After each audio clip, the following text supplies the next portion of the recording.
It is now my pleasure to introduce our keynote speaker, Senator Todd Young. Since joining the Senate in 2017, Senator Young has offered conservative solutions and built bipartisan coalitions to address the biggest issues facing Hoosier families. In 2022, Senator Young authored the CHIPS and Science Act, landmark legislation that is bringing semiconductor production back to the United States to shore up our supply chain and ensure America is never dependent on China for critical chips.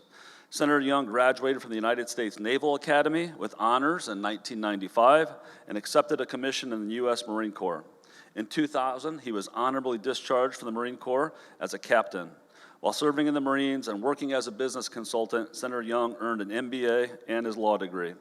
In 2010, he ran for Congress and served 3 terms representing Indiana's 9th District. He was elected to the U.S. Senate in 2016. Senator Young currently serves on the Senate Committees on Finance, Intelligence, Commerce, Science and Transportation, and Small Business and Entrepreneurship. Senator Young and his wife Jenny reside in Johnson County, Indiana, with their 4 children, son Tucker, and 3 daughters, Annalise, Abigail, and Ava. Please join me in welcoming Senator Todd Young.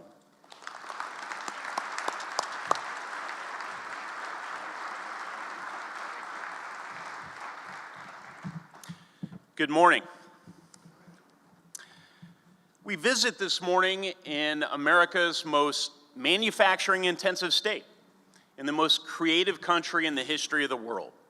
For over 200 years, the United States of America and the state of Indiana have made things, and the world over has benefited from those many things. The goods that are made in our workshops and factories have built a great economy. The crops that we have grown have emerged from our farms but fed nations. The therapies invented in our laboratories have cured disease. Each of these examples, and I'm just touching the surface, corresponds to our nation's role during succeeding ages of technological development.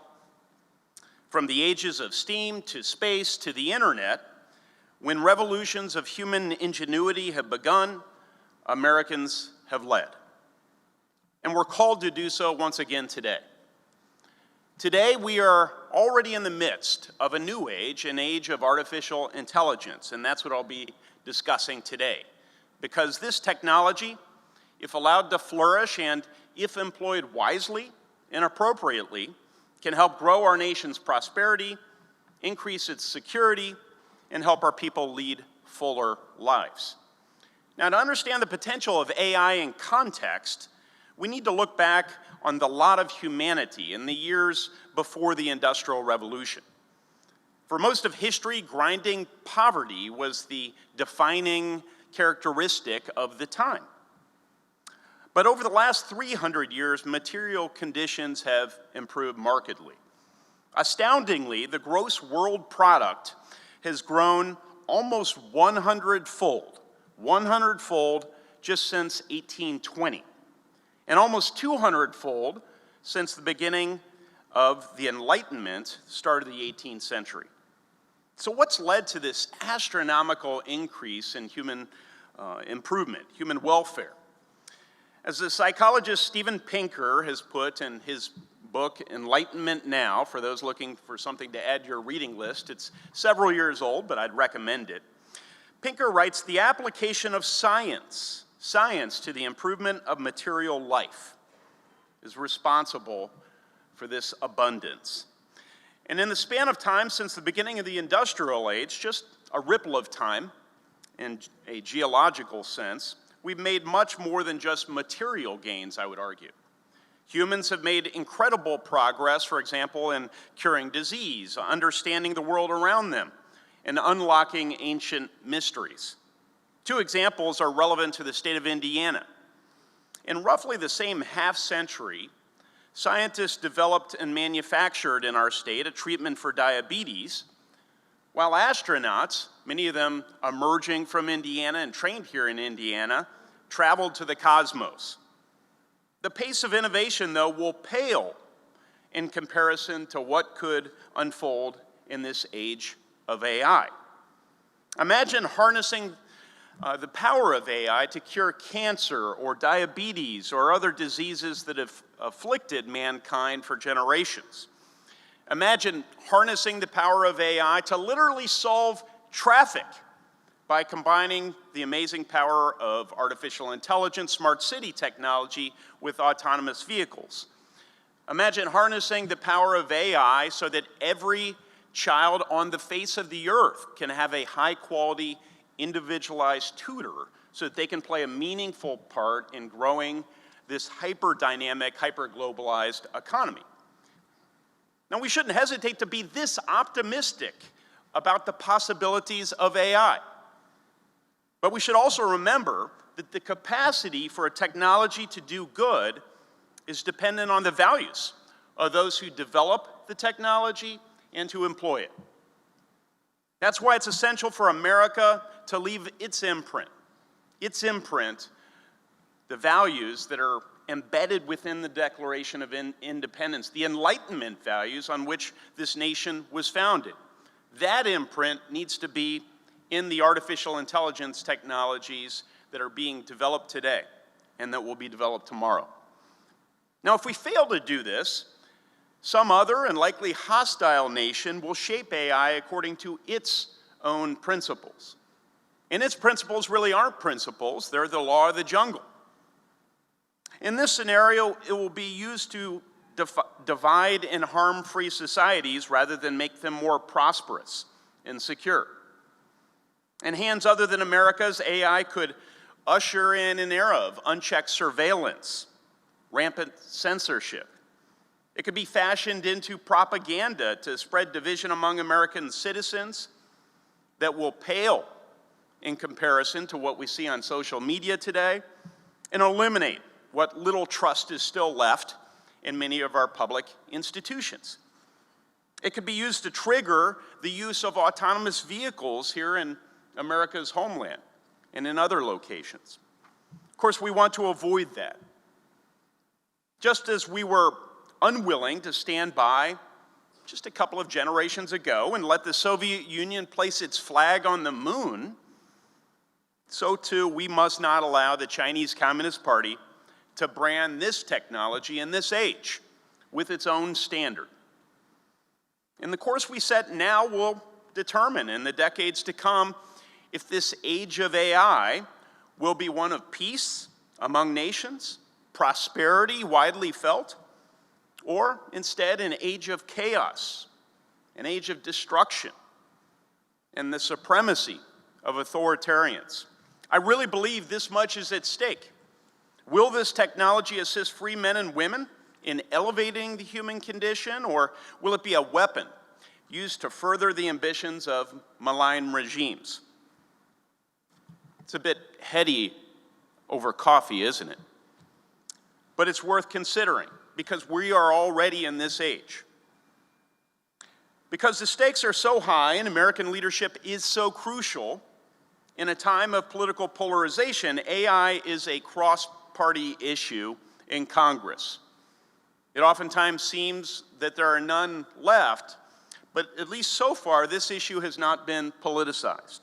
In fact, last year, a bipartisan Senate AI working group, 4 of us, myself, Mike Rounds, Chuck Schumer, Martin Heinrich, released a roadmap for AI policy in the United States Senate after consulting with the world's greatest minds, having numerous insight forums behind closed doors so that we weren't playing to the cameras, and coming up with countless constructive policy solutions. In this roadmap, which you can find online, we articulated steps America must take to guide the development of this technology. These include an accounting of AI risks and regulatory barriers, expanding the government's AI talent pool will be very important moving forward, increasing AI public education and awareness, starting with what is artificial intelligence, preparing for near-term real doomsday risks, aligning with our many efforts with our global allies, and importantly, ensuring a fertile environment for AI innovation. Now, this last point, a fertile environment for innovation is key. It requires distinguishing what role government should and should not play in the continued development of artificial intelligence.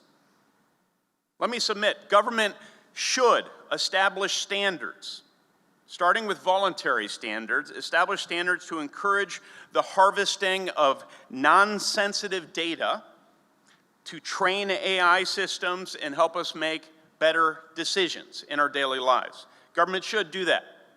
Government should focus on problems that will not be solved in an unaided fashion by the private sector, at least not solved by the private sector alone, ones that do not pay back immediate dividends. Another important role grounded in our own economic history the government should play. And that, incidentally, is why Congress should fund the science portion of the CHIPS and Science Act, which it has already authorized. Our private sector and our capital markets are the best in the world, bar none. The broadest, the deepest, the most efficient. But they're not optimized for the types of investments that are needed, especially as the CCP increasingly puts its thumb on the scale in support of this technology as they would envision it. But American supremacy in this field is only possible if we encourage continued American ingenuity. And that comes from individual people, that comes from the private sector on balance. Government should not fail to recognize the opportunity cost of constructing unnecessary barriers that restrain our innovators. Government should not rush to create a giant new regulatory apparatus around the development of AI. Government should not do that. So the current environment calls less for new regulation. Again, this was a bipartisan finding of our report, less for new regulation, but rather, if needed, adapting our existing laws, our existing statutes and regulations to any given issue in an AI-enabled world. It makes the whole project sound less daunting. We can do this.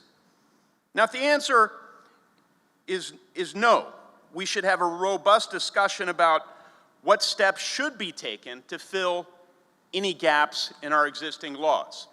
If there's not an existing law or regulation that covers a concern or an issue that manifests, which we'll have to monitor on an ongoing basis, at that point, and only at that point, does government need to act. The future of AI government should consider the long-standing success and benefit of voluntary standards and the need to carefully balance innovation with necessary guardrails. This will continue to encourage technological advancements and innovation while further establishing a basic level of trust and transparency for the general public. Now, on the global stage, the United States will need to continue to lead the world in collaborating to establish and to harmonize international standards and best practices. This is really it's at once an economic play. If we can define the standards of these technology, standards of openness and transparency and privacy and consumer protection and all the rest, then our developers will embed those values in their systems, and we can export those to the rest of the world. And then, this is the elegance of it, if the Chinese, to take one example, through their export-oriented economy would like to sell into the large economy, small d democratic world, they have to make their systems compliant with our standards. And if they'd like to develop oppressive, autocratic sort of systems that are inconsistent with our values, then they would have to do something unsustainable, which is develop two types of systems at the same time. So it's a geopolitical play and not just an economic play, and it's a values play. This is why technology, that's why this conversation today is so important. We are literally defining the guardrails, the railroad gauges for the 21st century. Closer to home, here in Indiana, let me bring it down to Hoosier soil, we stand to benefit tremendously, I believe, in the AI space, much as we have from the CHIPS and Science Act, but even more so if we play our cards right. Because of our existing competencies, we're already poised to take advantage of these AI-enabled technologies. We make high-valued things. It's part of our heritage. So is preparing our people to make these high-valued things. In fact, look around you, you see not only private companies doing it every day, but Indiana University, Purdue University, University of Notre Dame. At the technician level, it's really remarkable what IBJ Community College is doing these days. So we prepare our people. Because of our location, our infrastructure, our regulatory and business environments, Indiana's a national logistics hub. There again, we can optimize shipping routes, expedite the delivery of goods by employing AI, more cost-effectively manage inventory, assist in fleet maintenance, improve efficiency in warehouses. Because of our soil and climate, Indiana is home to one of the nation's leading ag industries. Here again, AI can help. We can help our farmers better track and protect their crops, anticipate dramatic, potentially destructive weather patterns, inform more successful crop selection, and improve livestock health. We're home to a vibrant biotech and pharma sector.